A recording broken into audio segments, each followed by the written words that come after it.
इस पाठशाला आप सभी का यामिनी की पाठशाला में स्वागत है।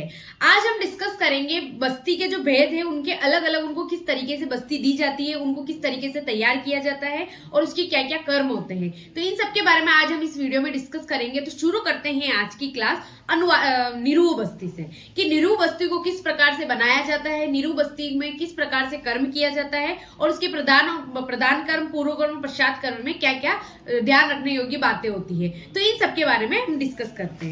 तो अगर निरूह बस्ती की सबसे बात करें तो निरूह बस्ती के बारे में हमने बस्ती के भेदों में पढ़ा कि निरूह बस्ती जो है उसमें किसका प्रयोग किया जाता है, मेनली क्वाथ का प्रयोग किया जाता है। ठीक है, अब हम देखें तो इसके अंदर सबसे पहले अब उस क्वाथ को या उस द्रव्य को किस तरीके से तैयार किया जाता है।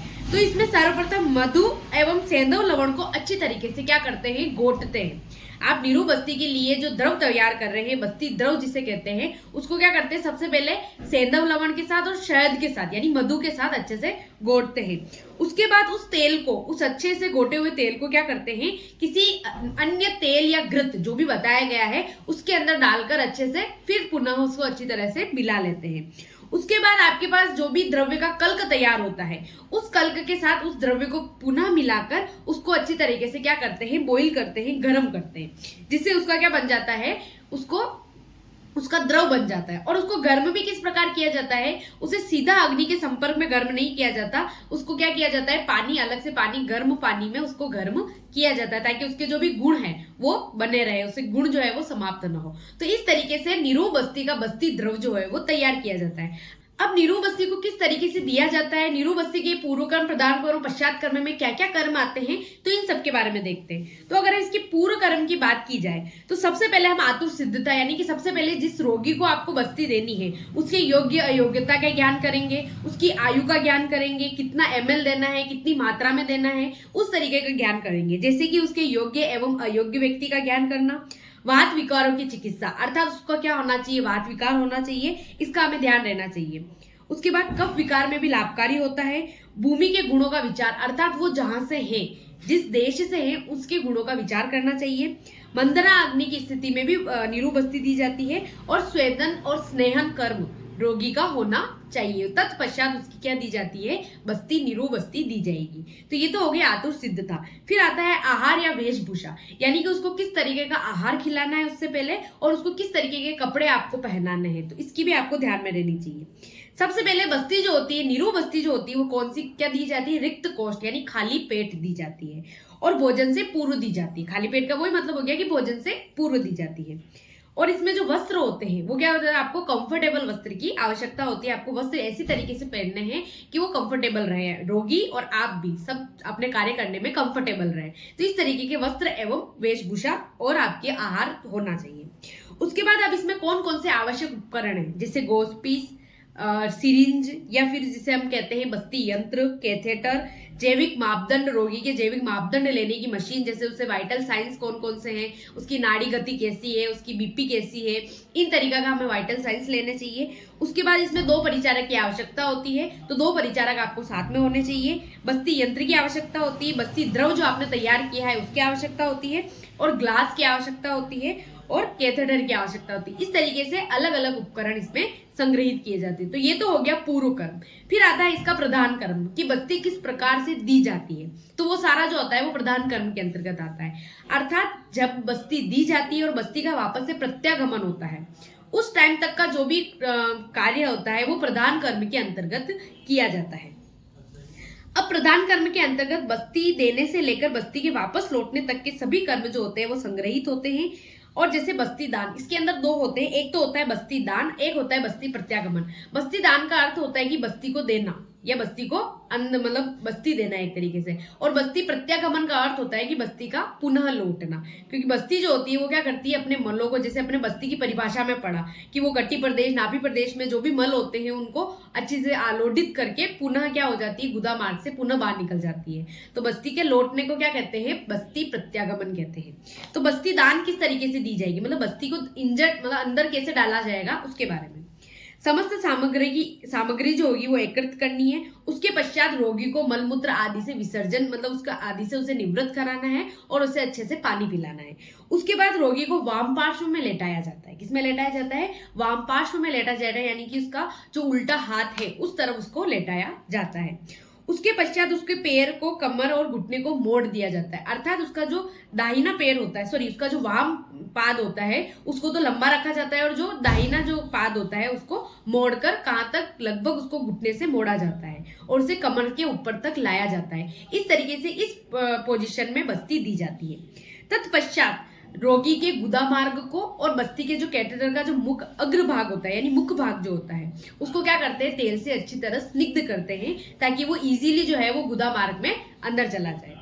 उसके पश्चात बस्ती यंत्र जो होता है, यानी कि जिसके अंदर बस्ती पुटक, जिसके अंदर आपने द्रव भरा है, उस पुटक को वही जिस तरीके से दिया जाएगा, जैसे सिरिंज का अगर प्रयोग किया जाता है, वर्तमान में सिरिंज और कैथेटर का प्रयोग किया जाता है, तो कैथेटर को तो अपन गुदा मार्ग के अंदर डालते हैं, उसके बाद जो सिरिंज होती है उसको पीछे से दबाकर जो भी द्रव है, बस्ती द्रव, वो सिरिंज के माध्यम से गुदा मार्ग के अंदर प्रवेश कराया जाता है। उसके बाद क्या होता है कि प्रवेश कराने के पश्चात उस नली को, जो कैथेटर होता है, उसको आसानी पूर्वक बाहर निकाल दिया जाता है और गोश्त पीस जो होता है उसको गुदा मार्ग में लगा दिया जाता है ताकि जो बस्ती द्रव है वो बाहर न निकले।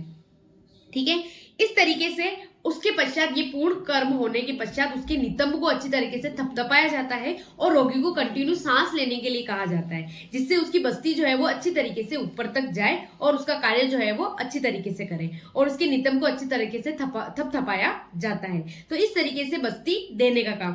अब आती है बस्ती प्रत्यागमन की बारी, कि बस्ती जो होती है वो अपना कार्य करने के बाद अपने आप वापस आ जाती है। और अगर हम निरूह बस्ती की बात करें तो निरूह बस्ती का जो प्रत्यागमन काल होता है वो लगभग 1 मुहूर्त यानी कि 45 मिनट तक होता है। फिर आता है बस्ती, अब आती है कि बस्ती के बस्ती के हीन, अति और उसके सम्यक योग कौन कौन से, कि कैसे आप मानोगे कि बस्ती ठीक प्रकार से हुई है, तो उसके लक्षण कौन कौन से होते हैं। अगर हम इसके सम्यक योग की बात करें तो मल मूत्र जो होगी उसकी क्या होगी, यथोचित प्रवृत्ति, यानी अच्छी प्रकार से आपको मल मूत्र विसर्जन हो जाएंगे। भोजन में रुचि, आपको क्या होगा, खाने में रुचि लगेगी।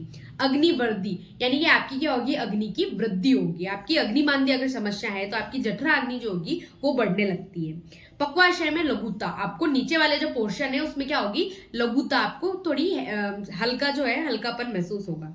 शरीर में हल्कापन महसूस होगा, बल की वृद्धि होगी, रोगों का शमन होगा और स्वस्थ व्यक्ति, अर्थात व्यक्ति जो होगा वो कैसा लगेगा, उसे अच्छा फ्रेश लगेगा। तो ये तो होते हैं इसके सम्यक योग के लक्षण। अब आते हैं हीन योग के लक्षण। यदि बस्ती जो है वो अल्प मात्रा में बाहर निकली है या फिर बाहर नहीं निकली है, उसमें कौन कौन से लक्षण उत्पन्न होते हैं। तो सबसे पहला लक्षण जो उत्पन्न होगा वो तो होगा भारीपन का। हमारे शरीर में क्या होने लग जाएगी, हमें हैवीनेस फील होने लग जाएगी।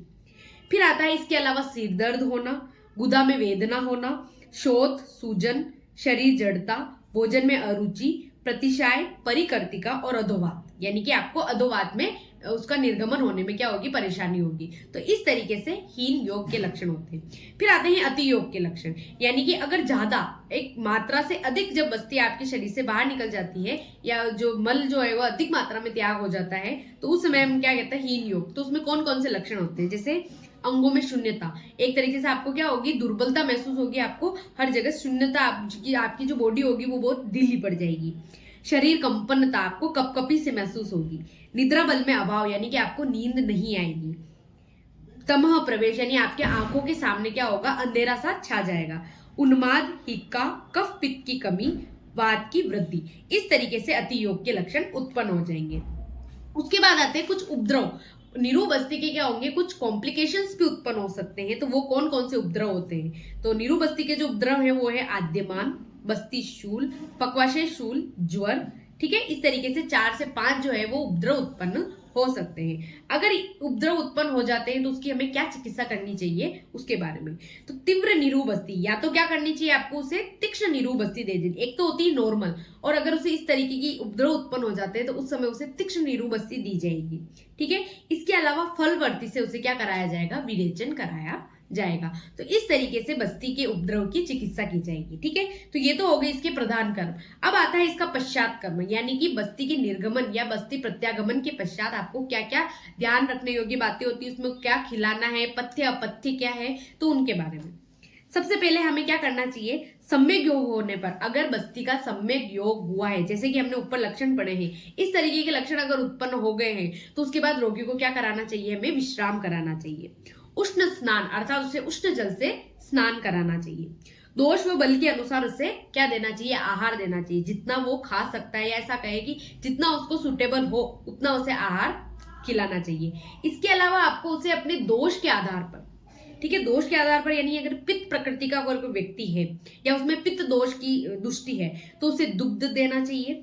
कफ दोष की दुष्टि है तो उसे यूष देना चाहिए, और अगर वात दोष की दुष्टि है तो उसे मांस रस का सेवन कराना चाहिए। तो इस तरीके से दोष के अनुसार उसे आहार दिया जाना चाहिए।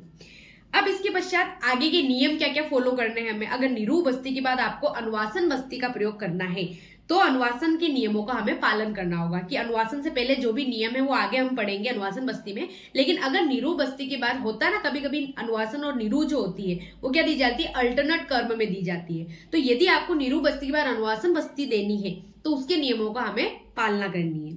जितने दिन बस्ती देते हैं उसके दुगुने दिन तक आहार विहार का हमें ध्यान रखना होता है। मान लो किसी को 5 दिन तक बस्ती दी है, तो यानी कि 5 और 5 10, यानी उसके दुगुने समय तक आपको आहार एवं पथ्य आहार विहार का ध्यान रखना होता है। और अष्ट महादोष वर्ज्य जो विषय हैं उनका आपको ध्यान रखना होता है। ठीक है, तो ये सब जो होते हैं वो सारे आते हैं पश्चात कर्म के अंतर्गत। ठीक है, अब अगर हम देखें तो कुछ निरूह बस्ती की